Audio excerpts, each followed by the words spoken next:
आकांक्षा दुबे दोस्तों 24 घंटे नशा करती थी, शुभम जेकर और खुशबू गाजीपुरिया ने बताई इंटरव्यू के दौरान। दोस्तों इस वीडियो में बहुत खास न्यूज़ लेके आया हूं, तो रिक्वेस्ट है आप लोग अगर चैनल पर नए हैं तो चैनल सब्सक्राइब कर लीजिए और वीडियो को लाइक कर दीजिए।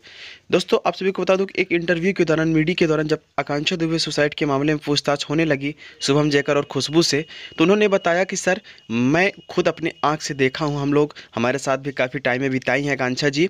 उसमें उनके पॉकेट में कम से कम 20 से 25 पुड़िया भांग की गोली मिलती है जो ब्लू कलर की होती है, और उनके पॉकेट में सिगरेट भी मिलती है। दोस्तों वो हमेशा मतलब नशा करती थी, ऐसा बोले हैं शुभम जेकर ने। बोले कि जब हम लोग मना करते थे कि दीदी ये सब मत खाओ, ये सब गंदी चीज़ें हैं, तो बोलती थी कि नहीं, अगर मैं नशे में नहीं रहूँगी तो शायद है कि मैं मर जाऊंगी।